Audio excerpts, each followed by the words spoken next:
Hello, everyone. Welcome to Stockton. My name is Dr. Edmondson, and I'm the Director of Student Transition Programs. So in our office, we oversee orientation, welcome week, and we are home of the talents. Those are our student leaders, the transition activity leaders of new students. Hi everyone, my name is Candice Mitchell. I'm the coordinator for student transition programs. So I work with Dr. Edmondson to be able to provide opportunities like that new student orientation you may have attended this past summer, welcome week, including the in-person that happened this past weekend, as well as this virtual session, and then our activities that continue throughout the entire academic year for all of our new students.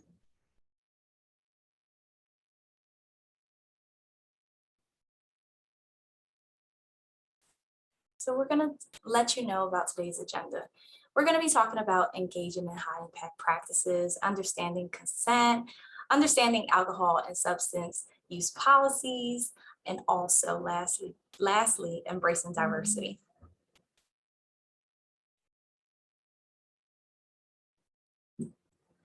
It is important that you all engage in high impact practices because engaging in active learning experiences, it promotes deep learning, academic excellence, and postgraduate success. The college experience is what you make of it. Career paths change as you learn and experience more. There is value both who you know and how well you do in class.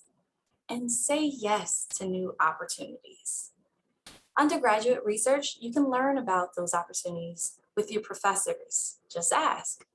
International education, connect with the Office of Global Engagement to learn about the different scholarship opportunities and the different countries that they are visiting this year.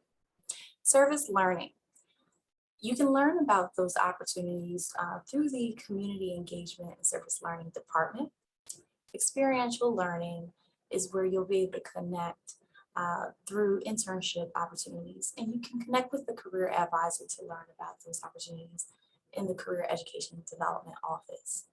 If you want to learn more about high impact practices, you can reach out to Dr. Nordia Johnson at nordia.johnson@stockton.edu.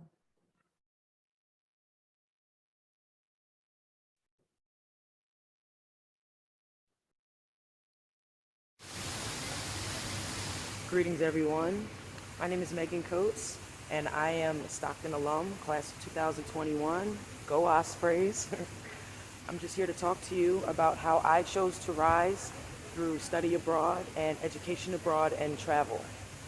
I'm here at the wonderful campus at Princeton University in New Jersey, where I'm now currently pursuing my PhD in art history and archaeology. And I just want to talk to you about how the decision to travel and study abroad absolutely changed my life. So I actually began my journey at Stockton University as a nursing major, believe it or not. But that all changed when I took one course.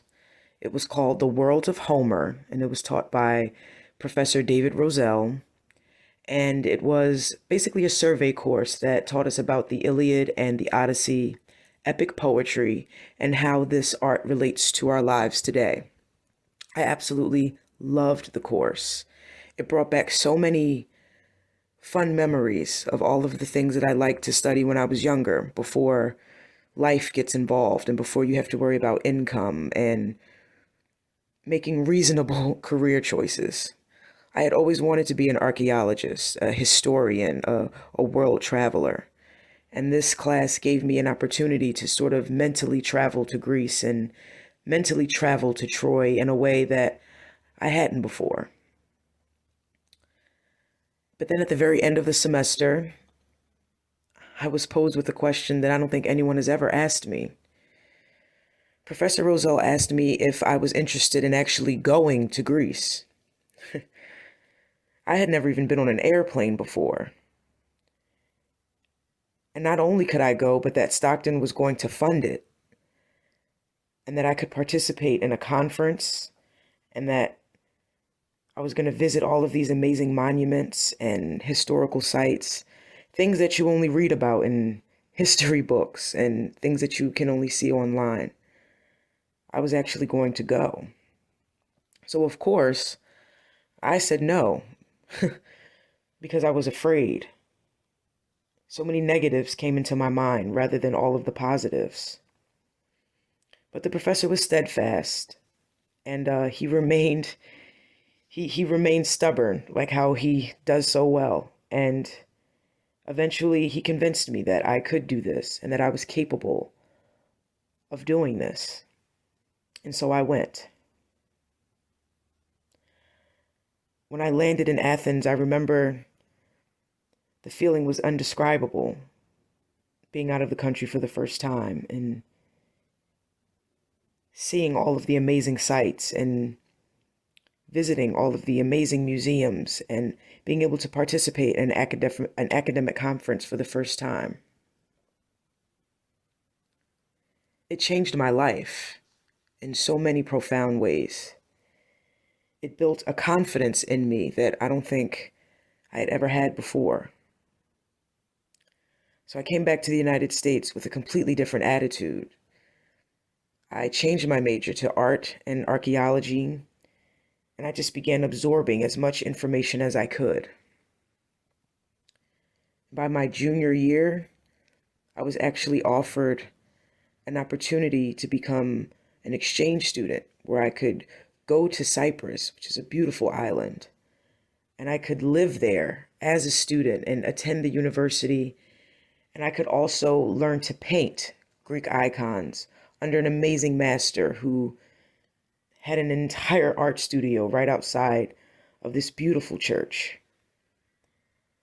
And so I was able to learn so many things and meet so many people. And this is all because I decided to just simply say yes. It almost frightens me now, thinking about where I would be or what I would be doing had I not said yes. And so I'm here to tell you that Stockton has so many amazing opportunities for students just like you to be able to travel the world and become what I like to call a citizen of the world. Since that first trip, I've been to Israel, Italy, Germany. I've been to the south of France. I've seen things that I never thought that I would ever be able to see. And I don't want any students to ever be faced with a wonderful opportunity and not take it. And now I'm actually here at Princeton University pursuing my PhD in art and archaeology. And I can honestly say that this is a dream come true for me. And this happened for me because I decided to study abroad. And I truly do not believe that this would have happened had I not made that decision. So as you begin your academic pursuits, I'd just like you to keep that in mind, that all of the opportunities traveling abroad can present and how wonderful the outcomes may be.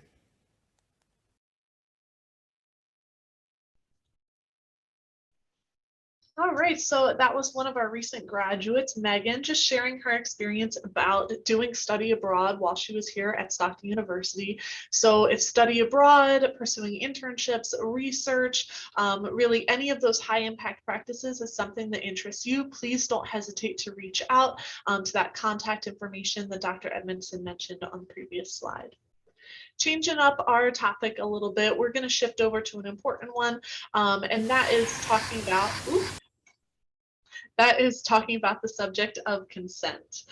So this is something that is incredibly important, especially as we often have new students who are experiencing a lot of independence for the first time, moving on campus, moving nearby campus, experiencing this college, being able to manage their own schedule. And so something that we really want to make sure is very clear is our stance on the subject of consent and sexual activity. And so in case there's anyone who needs any resources, we will cover some resources that are available in the coming slides. But we do have a victim advocacy center that is here to support and confidentially discuss options with anyone who has been a victim of power-based personal violence. That includes sexual assault, dating violence, domestic violence, and or stalking. And so that is something that is really important to be able to bring attention to, especially when reflecting on the fact that power-based personal violence is often about power, control, or humiliation, not necessarily always about sex. But when we are talking about consent, consent is a voluntary, conscious, and mutual agreement to engage in sexual activity. Only yes is consent. Consent is not flirting, it's not being in a relationship, it's not being intoxicated, too intoxicated to say no, it's not about how you dress, it's not someone saying maybe. Consent cannot be given while incapacitated. And so sexual activity without consent is considered sexual assault here at Stockton University. Failure to get consent can result in conduct responses from both the university and the police or legal system. So just to be able to break that down in a little bit more of a digestible way, we've got a quick video to be able to share with you. If you're still struggling with consent, just imagine instead of initiating sex, you're making them a cup of tea. You say, "Hey, would you like a cup of tea?" And they go, "Oh my God, I would love a cup of tea, thank you." Then you know they want a cup of tea. If you say, "Hey, would you like a cup of tea?" And they're like, I'm not really sure. Then you can make them a cup of tea, or not, but be aware that they might not drink it. And if they don't drink it, then, and this is the important bit, don't make them drink it. Just because you made it doesn't mean you're entitled to watch them drink it. And if they say, "No thank you," then don't make them tea. At all. Just don't make them tea. Don't make them drink tea, don't get annoyed at them for not wanting tea. They just don't want tea, okay? They might say, "Yes please, that's kind of you." And then when the tea arrives, they actually don't want the tea at all. Sure, that's kind of annoying as you've gone to all the effort of making the tea, but they remain under no obligation to drink the tea. They did want tea, now they don't. Some people change their mind in the time it takes to boil the kettle, brew the tea, and add the milk. And it's okay for people to change their mind, and you are still not entitled to watch them drink it. And if they're unconscious, don't make them tea. Unconscious people don't want tea, and they can't answer the question, "Do you want tea?" because they're unconscious.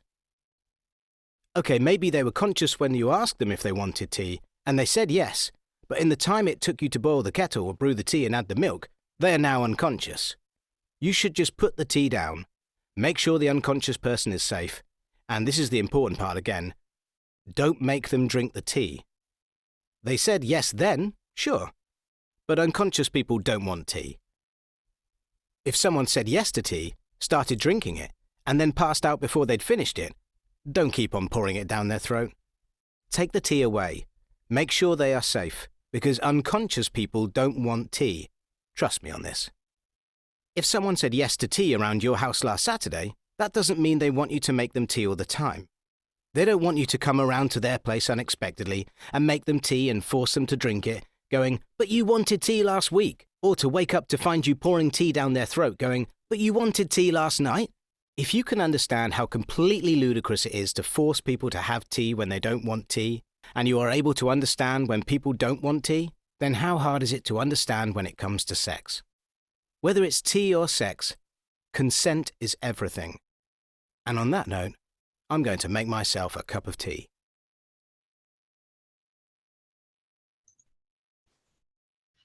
So in addition to that brief video on consent, something else that's really important as a student and a good community member while we are here is being able to kind of get in touch with that concept of empathy, whether it be when dealing with our students who may have had experiences with sexual violence in the past, whether it be someone working through a bias incident or just sharing experiences that differ from yours, or building connections with your peers and faculty members. We just want to share this brief video to be able to touch on the concept of empathy.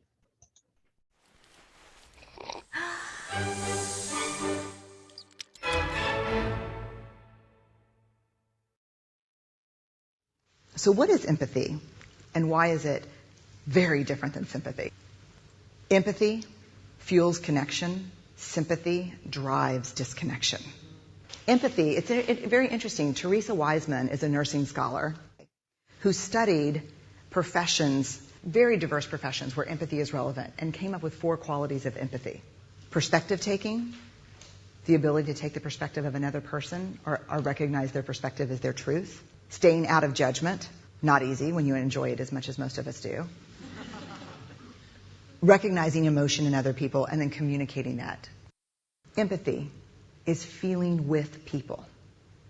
And to me, I always think of empathy as this kind of sacred space when someone's kind of in a deep hole and they shout out from the bottom and they say, I'm stuck, it's dark, I'm overwhelmed.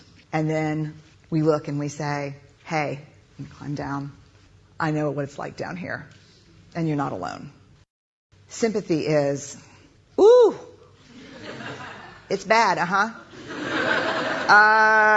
no. You want a sandwich? Empathy is a choice, and it's a vulnerable choice, because in order to connect with you, I have to connect with something in myself that knows that feeling. Rarely, if ever, does an empathic response begin with at least. Yeah. And we do it all the time.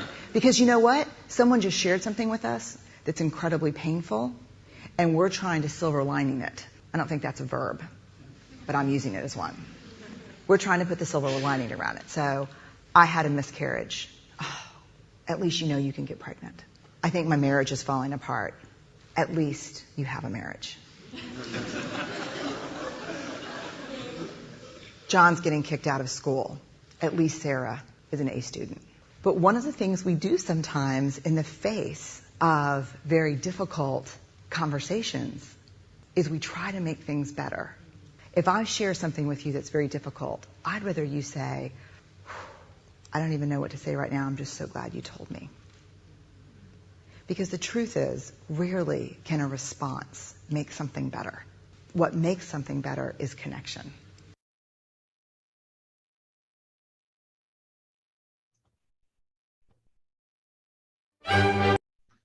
So in terms of our institution, we have many legal requirements that we need to abide by. And some of those important ones are the Clery Act, the Violence Against Women's Act, and Title IX.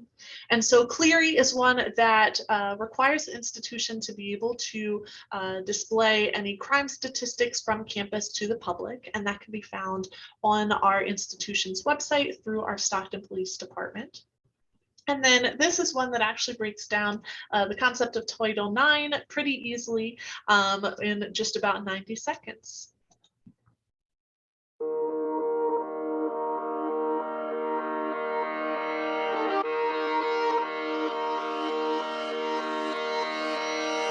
Nine things to know about Title IX in 89 seconds. 1. Title IX is a landmark federal civil rights law that prohibits sex discrimination in education. Title IX is not just about sports.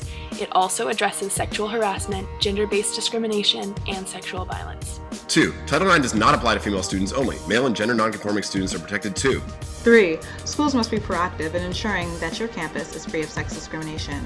They can't just wait for something to go wrong. 4.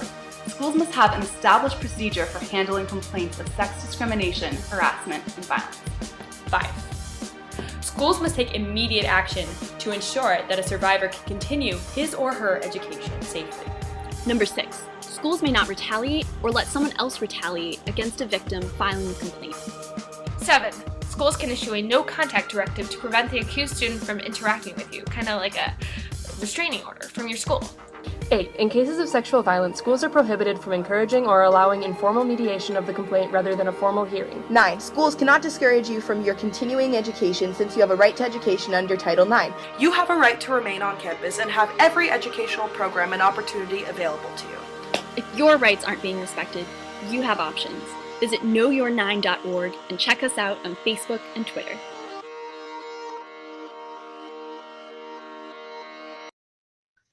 All right, so as I mentioned earlier, we do have many resources available on campus should anyone need support. And so here's just a brief list of some confidential versus not confidential resources that are in existence here on Stockton University's campus. Confidential ones include the Counseling Center, where we do have licensed assistant directors of the Counseling Center and actually many other staff members who are able to meet and have a confidential conversation. The Women's Gender and Sexuality Center, they serve as a really strong resource in addition to their Osprey Advocate hotline. So the hotline is actually available 24/7, and you'll see that number on the slide below. And the Women's Gender and Sexuality Center is the office that houses those Osprey Advocates that we mentioned earlier in our presentation. Health services, we do have over in West Quad. It's West Quad 108 is our health services office, and they do have some licensed medical professionals that are confidential. In terms of our not confidential resources, we do have other offices on campus who are ready to be able to support you as best as possible, despite what your situation might be. It's important to understand, though, that those faculty members and those staff members do have an obligation to be able to report to the university when they're aware of any conduct violations or situations of egregious behavior. And so some of those resources that you might choose to reach out to include your faculty members, the Stockton University Police Department, which is a fully sworn police department. That exists on both campuses, both the Atlantic City and Galloway campus. And then we do have many professional and student staff members that represent offices such as the Office of Residential Life, the Office of Student Conduct, the Dean of Students Office, and, for some reason it didn't show up on this slide, but the Office of Institutional Diversity and Equity. When we talk about standards and values that we have on campus, something that's really important for us to be able to acknowledge is alcohol and substance use on campus. These are some statistics that were gathered by our health services office talking about alcohol use on campus and the dangers of it. That includes 1,700 deaths that are related to alcohol on college campuses every year. 400 of those are directly related to alcohol overdose. 11% of sexual assaults of 11% of campus population experiences of unwanted sexual contact related to alcohol consumption. At least 1% of those encounters have been rape. There have been over 6,000 injuries related to alcohol experienced by college students each year. And there have been 16 to 23% of students that have legal issues related to drinking. Now, these statistics are not Stockton specific, but they are general college statistics that come in handy for us. Something else that's really important to be able to acknowledge before we move on to the policies that are specific to our campus is just some other data that came from the National Institute on Alcohol Abuse and Alcoholism as it relates to college campuses and college students. They do note that in addition to those physical health concerns about injuries and potential death and leading up to substance abuse issues, it also can correlate with some academic problems. About 1 in 4 college students report experiencing academic difficulties from drinking, such as missing class or getting behind in schoolwork. In addition, in a national survey, college students who binge drank alcohol at least 3 times per week were roughly 6 times more likely to perform poorly on a test or project as a result of drinking than students who drank but never binged. The students who binge drank were also 5 times more likely to have missed a class. And so that's just some really important data to be able to keep in mind when you're making decisions about how to spend your time both inside and outside the classroom. Stockton University does have policies as it connects to alcohol and substance use on campus. And some of them that's really important for everyone to know, whether you are a commuter student or a residential student, is that if you are under 21 years of age, you cannot consume, possess, or knowingly be in the presence of alcohol. Possession of empty alcohol containers or related alcohol paraphernalia is also a violation for students who are under 21. So that means even if you're walking around with an empty alcohol container, or if you're someone who lives on campus and you've got empty bottles sitting on top of your desk, that would constitute a violation of our alcohol policy. If you are a student who is over the age of 21, like many of you are not able to provide alcohol to anyone under the age of 21. We know that the legal drinking age is 21, and so that falls hand in hand with the law. You also cannot provide large quantities of alcohol to anyone in terms of being able to keep a safe environment. That's something important to keep in mind. You cannot collect or provide money in exchange for alcohol on campus. On campus, we do have rules about not being able to transport alcohol after 10 p.m. If you are 21, you are not able to possess empty alcohol containers or related alcohol paraphernalia. You should be cleaning those up afterwards, is what that means. That you should not be collecting bottles and bottles inside your apartment, perhaps, and creating a health hazard from that. You should not possess or consume alcohol in public areas. And so whether you are a commuter student or a residential student, if you are 21, you still cannot be walking down the academic spine and the hallways of the campus center with an alcoholic drink. That is something that needs to be restricted to your private home or your personal apartment. And then, of course, you cannot consume alcohol in excess, especially in excess that might result in the institution having to respond, to make sure that you are healthy and safe. When it comes to drugs, if there is unauthorized possession, use, misuse, transfer, distribution, or attempted distribution of legal drugs, illegal drugs, prescription drugs, controlled dangerous substances, or drug paraphernalia that are prohibited by the state or federal laws, or knowingly being present at the time of that prohibited conduct, that can constitute a violation of our drug policy. Also prohibited is the use of any legally obtained drug, including alcohol, to the point where such use adversely affects the user's work performance. So this does include medical marijuana. Although we know that the state of New Jersey recently passed a law to be able to legalize marijuana, because it has not been federally legalized and the institution does collect federal benefits and offers things like federal financial aid to its students, medical marijuana or any use of marijuana is not something that is permitted on campus. If you have questions, you can contact the Office of Student Conduct or the Office of Residential Life, depending on if you are a residential or commuter student.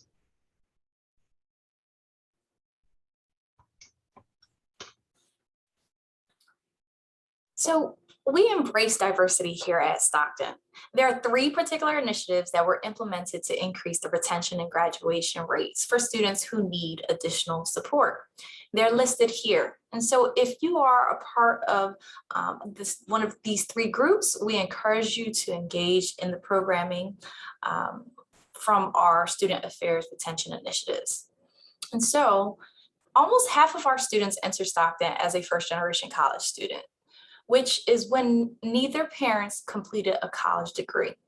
And at Stockton, our First Ospreys initiative celebrates, supports, and prepares first-generation students to ensure successful completion of their undergraduate studies.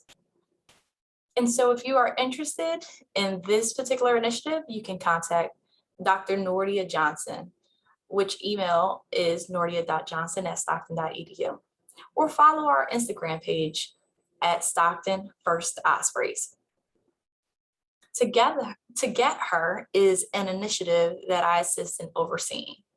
It equips Stockton University's undergraduate women of color with the confidence, resilience, and leadership skills needed to successfully navigate their student experience.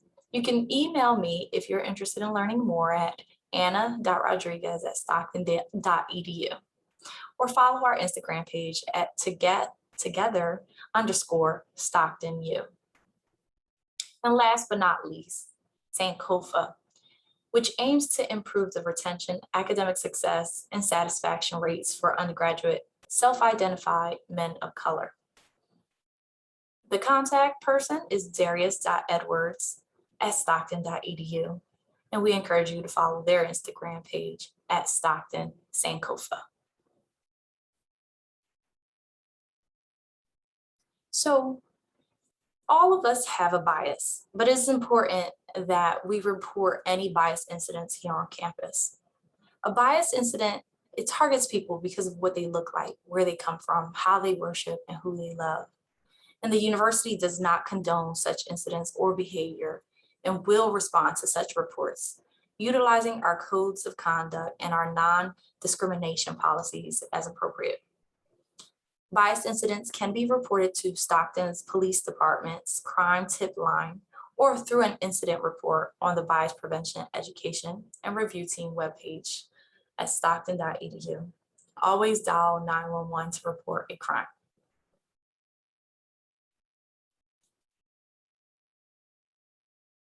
Microaggressions have a great impact on students' sense of belonging and academic outcomes. So here we define what it is: a statement, an action, or incident perceived by the recipient as an indirect or subtle discrimination against members of a marginalized group. Be mindful of your interactions with others and ensure that you are respectful and sensitive to all students, faculty, and staff for the benefit of a positive learning environment.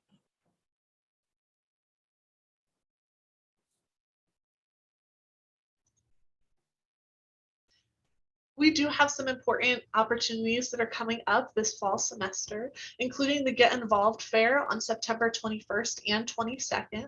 The Get Involved Fair is a really, really great opportunity to learn about the various clubs and organizations on campus and find your home here at Stockton University. So that might be connecting with some members of Greek life and learning about their organization. It might be learning about a group that is connected to your major and your career goals. It might be identity-based groups.